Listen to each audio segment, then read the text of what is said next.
Saludos, estimados estudiantes. Como había quedado de compromiso de la clase que dimos esta semana, estoy enviándoles la solución al problema 1 del contenido 3.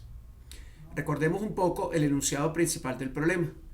Dos cascarones esféricos conductores de radio A igual a 10 centímetros y B igual a 30 centímetros se mantienen a una diferencia de potencial de 100 voltios.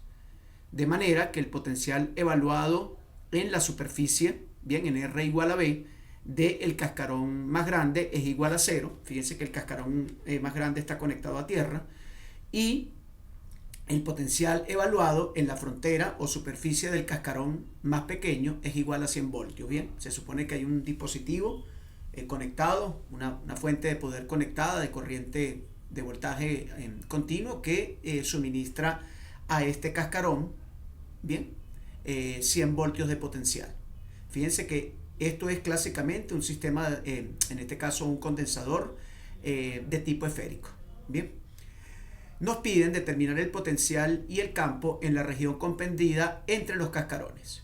Luego nos dicen que si el épsilon relativo es de 2.5, es decir, un dieléctrico que esté acá en el medio de los dos cascarones, en esa región de interés, nos piden determinar la carga total inducida en los cascarones y la capacitancia del capacitor. Bien, muy bien. Fíjense ustedes que este es un problema clásico de la aplicación de la ecuación de Poisson o de Laplace. Claro, en este caso no hay carga de tipo volumétrica, toda la carga está distribuida superficialmente en la superficie, o en la redundancia de los cascarones. Por lo tanto, el problema pues se reduce a la aplicación de la ecuación de Laplace. Bien, tomando en cuenta la simetría esférica de la configuración de conductores o el condensador, mejor dicho, claramente esa simetría nos obliga a que utilicemos coordenadas esféricas para hacer un tratamiento matemático un poco más sencillo del problema. Pasemos a la siguiente diapositiva. El problema nos plantea que toda la carga está en las superficies esféricas, como ya lo dije. Por lo tanto, no existe carga volumétrica, razón por la cual se debe resolver en la región entre los cascarones la ecuación de Laplace. Además, dada la simetría del problema, consideraremos coordenadas esféricas para su solución. Bajo este criterio escribimos la ecuación de Laplace. Fíjense que acá está escrita la ecuación de Laplace en coordenadas esféricas y solo el término que prevalece es el término que está relacionado directamente con el radio, porque el campo, por supuesto, que se va a generar entre los dos cascarones es un campo netamente radial. Bien, igualmente el potencial y el campo van a depender directamente del radio. Las coordenadas teta y phi, bien, de las coordenadas esféricas en este caso, o el término del laplaciano que está relacionado con esas coordenadas no se toma en cuenta porque, como dijimos, tanto el campo como el potencial van a ser dependientes únicamente del radio. Además, si uno lee el enunciado del problema, bien, se puede dar cuenta que las condiciones de frontera están definidas para la coordenada del radio, por lo cual, como hemos dicho anteriormente, esto sería un indicio matemático de que la ecuación se debe resolver solo para la coordenada radial D. Recuerden que dijimos anteriormente en la clase que dependiendo de la coordenada en la cual estén definidas las condiciones de frontera, esa es la coordenada que va a prevalecer para la ecuación de Laplace o de Poisson. Bien, si el problema es de dos dimensiones, pues ya serán dos coordenadas, o de tres dimensiones, tres coordenadas. En este caso es solamente la coordenada radial. Entonces, como R es distinto de 0 en la región de interés, multiplicamos todo por R cuadrado. Es decir, multiplicamos por R cuadrado para simplificar el coeficiente 1 entre R cuadrado que se encuentra fuera de la ecuación diferencial. Bien, si hacemos eso, R cuadrado con R cuadrado se simplifica y nos queda la ecuación que está abajo. Bien, y esta es la ecuación que tenemos que resolver.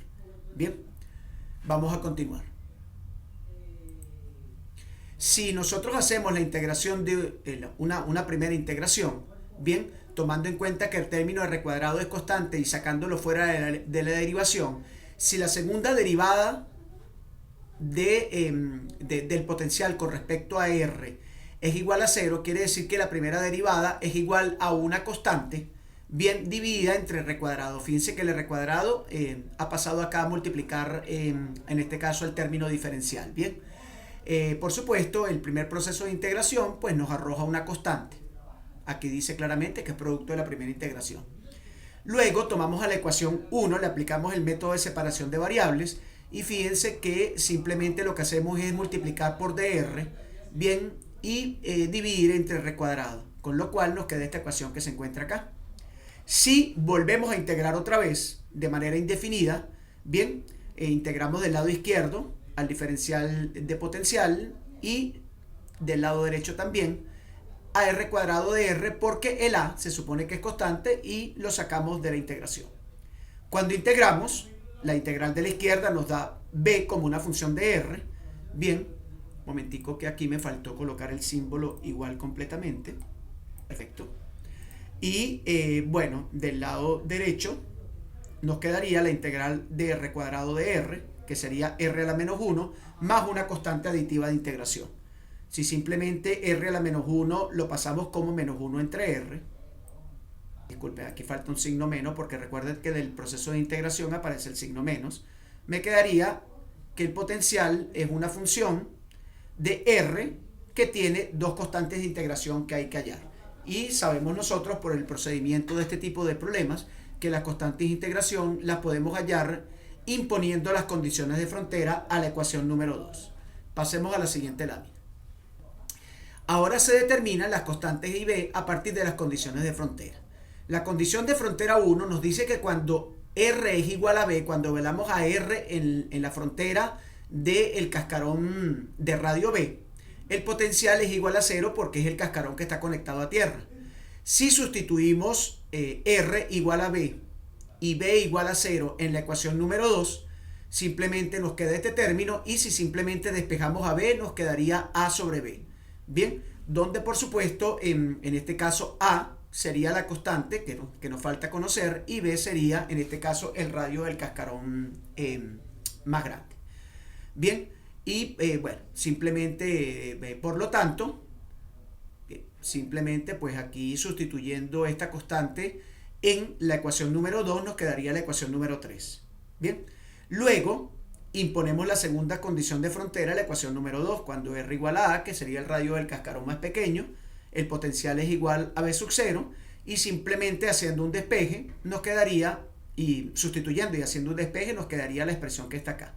Es decir, que si yo tomo esa expresión, bien, y despejo A y lo sustituyo en la expresión 3, nos quedaría la expresión 4. Bien, por lo tanto, ya tenemos entonces a la constante A obtenida. Pasemos a la siguiente. Ahora sustituimos 3 y 4 en la ecuación 2, con lo cual simplemente nos quedaría la ecuación del potencial y ya tenemos pues la primera parte del problema resuelta. Esta ecuación es la ecuación número 5 y corresponde a la ecuación del potencial en la región entre los dos cascarones. Como podemos ver, la ecuación 5 depende solo de la coordenada R, por lo que el potencial es unidireccional, es decir, en una sola dimensión. Sabemos que para este tipo de potenciales, bien, se puede imponer bien la ecuación que relaciona directamente el potencial con el campo eléctrico, que es la ecuación que tenemos abajo, que el campo eléctrico es igual a menos el gradiente del potencial. Si nosotros escribimos el gradiente en coordenadas esféricas, bien, como es natural del problema que estamos resolviendo, voy a quitar un momentico el postcard de acá. Bien, fíjense ustedes que solamente va a prevalecer la coordenada que está relacionada directamente con el radio, y las coordenadas que están relacionadas con los ángulos θ y φ de las coordenadas esféricas desaparecen.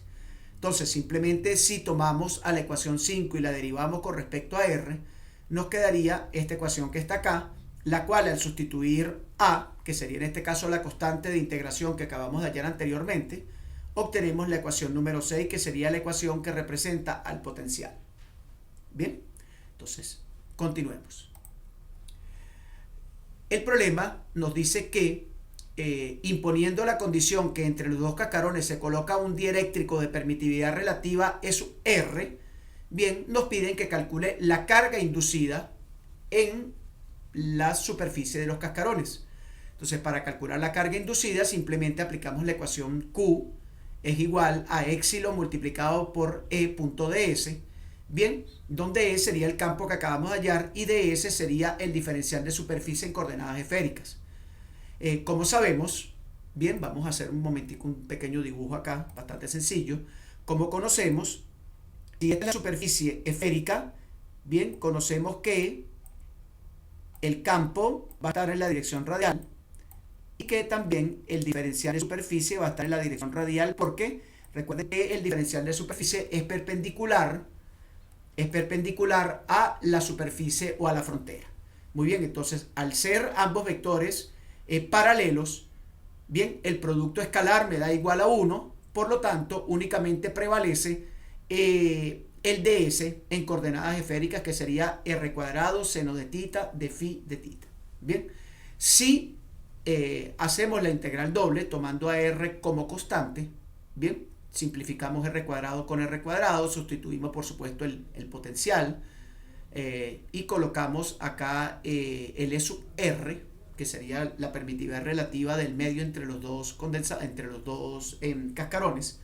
Bien, y por proceso de integración simple, pues obtenemos la ecuación número 7, que sería la ecuación de la carga eléctrica. Bien, finalmente, con la ecuación de la carga eléctrica y la ecuación del potencial ya obtenidas, bien, sustituimos en la ecuación de la capacitancia, que sería carga sobre potencial, para hallar directamente la capacitancia del condensador. Bien, entonces pues sustituimos la ecuación 7 de la carga y la ecuación 5 del potencial, la sustituimos acá en esta ecuación y simplemente nos va a quedar pues esta expresión matemática que está acá, que es exactamente la expresión matemática que coincide con la capacitancia de un condensador de placas esféricas. Bien, o un condensador de esférico. Bien, perfectamente. Bien, si esta capacitancia se calcula por otros métodos, como por ejemplo la ley de Gauss o cualquier otro tipo de técnica que a través de integrales de campo y de potencial, se obtiene exactamente la misma solución. Fíjense que por esta vía es bastante sencillo el procedimiento.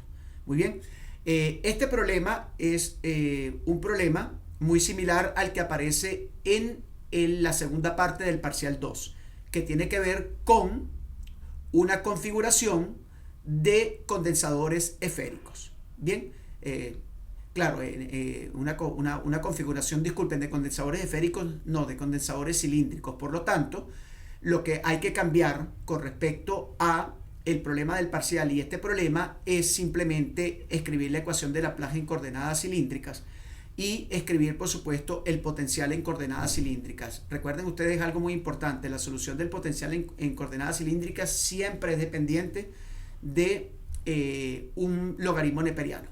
Bien, siempre es dependiente. Por lo tanto, cuando tengan la solución del problema, revisen que eso sea así. Muy bien, cualquier pregunta me la hacen por el WhatsApp. Que estén bien, estimados estudiantes. Nos estamos viendo la próxima semana en la clase.